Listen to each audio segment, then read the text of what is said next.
Hello friends, are class में आप सभी का स्वागत है। मैं आज आप लोगों के बीच उपस्थित हुआ हूँ एक नए विषय को लेकर जिसका नाम है संस्कृत। ठीक है, तो आज का हमारा एक नया टॉपिक है संस्कृत व्याकरण।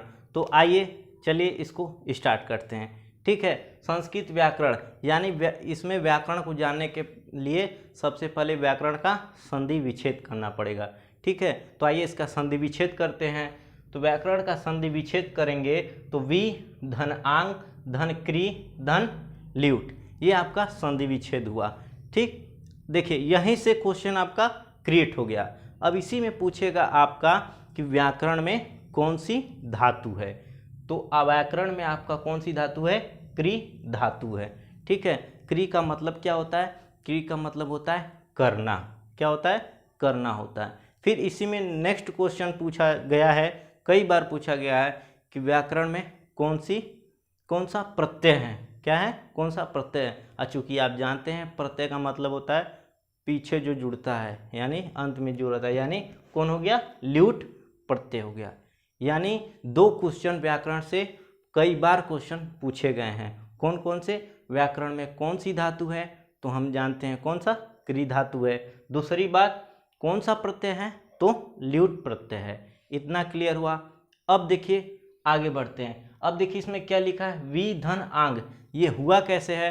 तो हम संस्कृत व्याकरण के जब संधि वाला चैप्टर पढ़ेंगे तो उसमें एक संधि है यड़ संधि। कौन सी संधि है? यड़ संधि। तो उसका सूत्र होता है, कौन सा सूत्र होता है? इको यड़ची।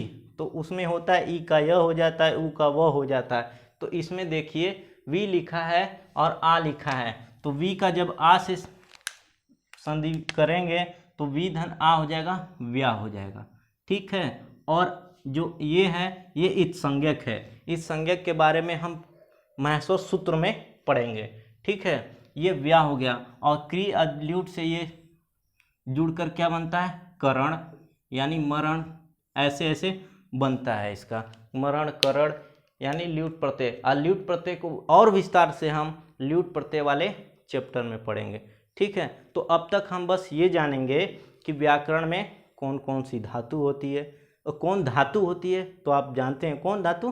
क्री धातु होती है। ठीक है, अगर पूछ देगा व्याकरण में कौन सा प्रत्यय है तो आप बता देंगे कौन प्रत्यय है? ल्यूट प्रत्यय। इतना समझ में आया। अब देखिए आगे बढ़ते हैं। व्याकरण को कुछ लोग जो हैं, कुछ विद्वान कई स्टेटमेंट दिए हैं। पहला स्टेटमेंट, जैसे व्याकरण को वेद रूपी पुरुष का मुख भी स्वीकार किया गया है, ये कुछ विद्वानों का स्टेटमेंट है। फिर व्याकरण को हम शब्द शास्त्र के नाम से भी क्या करते हैं? जानते हैं। इस व्याकरण को हम शब्द शास्त्र के नाम से भी जानते हैं। अब देखिए व्याकरण जो है, यानी 6 वेदांग जो हैं उसमें व्याकरण का एक प्रमुख स्थान है। जैसे 6 वेदांग आपके हैं शिक्षा, कल्प, व्याकरण, निरुक्त, छंद और ज्योतिष। इसमें व्याकरण का एक प्रमुख स्थान है। ठीक, आइए आगे बढ़ते हैं। जो संस्कृत व्याकरण है इसकी शिला रखने वाले 3 ऋषि हैं। कौन कौन से हैं? आइए अब उनको देखते हैं। मुख्यतः 3 ऋषि हैं। पहला कौन है? महर्षि पाणिनि है, दूसरा महर्षि कात्यायन है, तीसरा महर्षि पतंजलि है। मैंने कौन कौन से बताया? पहला महर्षि पाणिनि है, दूसरा महर्षि कात्यायन है, तीसरा महर्षि पतंजलि है। इतना समझ में आया? चलिए फिर से देखते हैं। संस्कृत व्याकरण की आधारशिला रखने वाले कौन कौन से महर्षि हैं? 3 महर्षि। आइए मेरे साथ बोलिए। पाणिनि, कात्यायन, पतंजलि। पाणिनि, कात्यायन, पतंजलि। पाणिनि, कात्यायन, पतंजलि। पाणिनि, कात्यायन, पतंजलि। पाणिनि, कात्यायन, पतंजलि।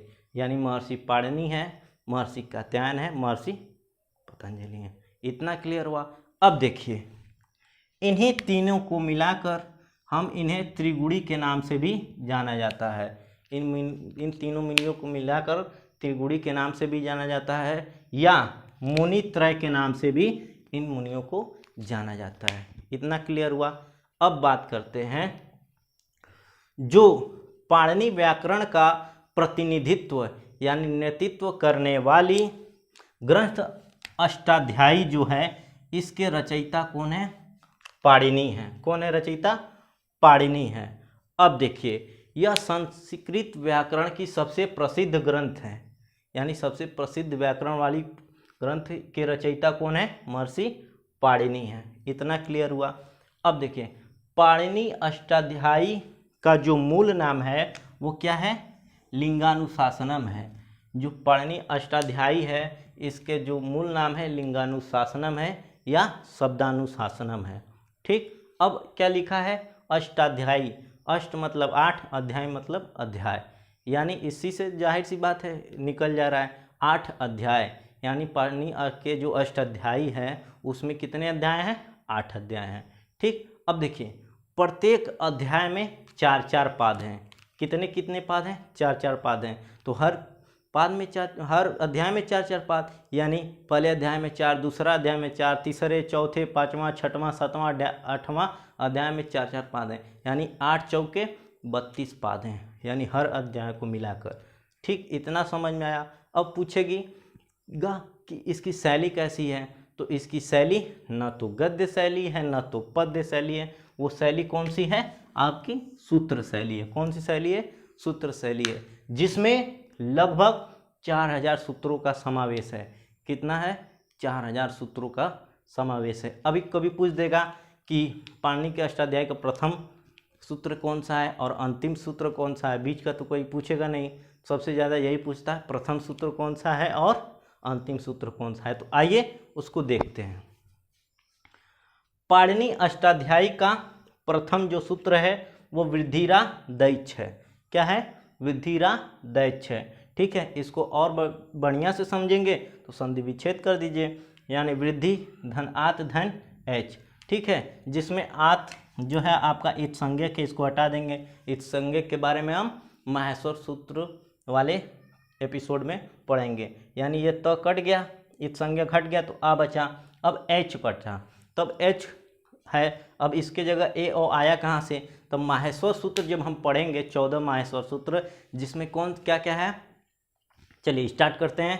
अई उड़ ऋलिक ए ओंग अई औच हयवरट लण यमणनम यमंगणनम झबय गढ़धस जब गढ़दस खफ छटत चटतव कपय ससर हल। ठीक है, ये आपके 14 माहेश्वर सूत्र हैं।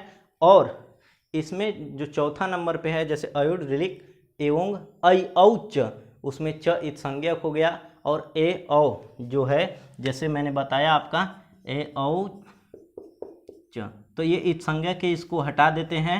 ठीक है, क्यों हटाएंगे वो माहेश्वर सूत्र में आप पढ़ेंगे। और ये दोनों यहाँ आ गए हैं।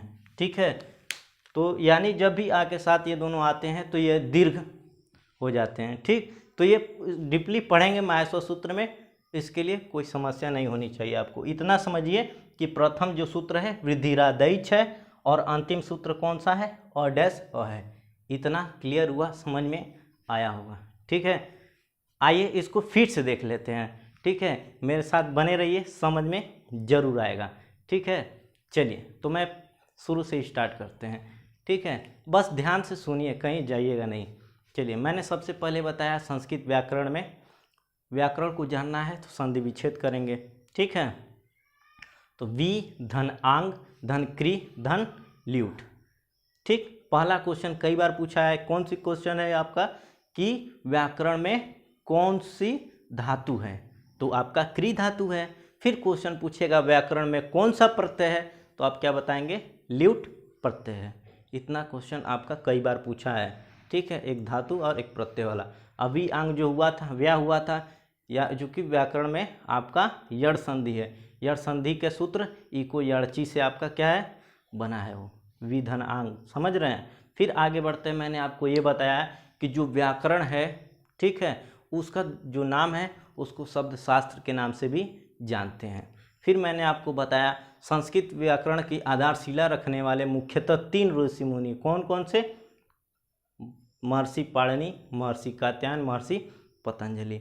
इन तीनों मुनि जो हैं, इनको मिलाकर हम क्या बोले? मुनित्रय। क्या बोले? मुनित्रय या त्रिमुनि, त्रिगुणी के नाम से भी इनको क्या करते हैं? जानते हैं। इतना मैंने बताया।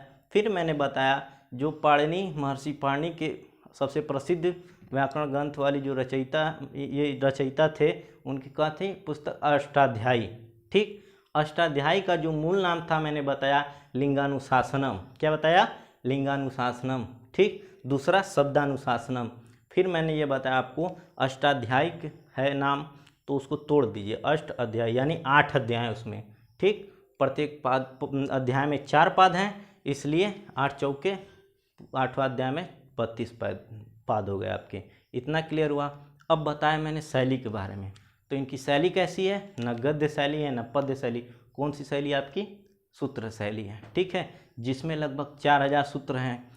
सूत्र की बात किए तो पहला सूत्र कौन सा है और अंतिम सूत्र कौन सा है, तो पहला सूत्र कौन सा है आपका विधिरादैच, और दूसरा सूत्र कौन सा है और अंतिम सूत्र, ठीक है। इसमें मैंने इतना ही बताया, और नेक्स्ट एपिसोड में हम मिलेंगे माहेश्वर सूत्र के बारे में, उसके बारे में एक बार डिस्कस कर देते हैं। उसमें 14 माहेश्वर सूत्र कौन कौन से हैं, अयुड़ ऋलिक एवं ऐ औच हयवरट लड़ या मंगलनम झबय गढ़धस जबगढ़ दस खप छटत चटतव कपय ससर हल, ठीक है। जो खप चटत चटतव इसमें भुला जाता आदमी, ठीक है, उसको भी देखेंगे कैसे नहीं भूलेंगे आप, ठीक है।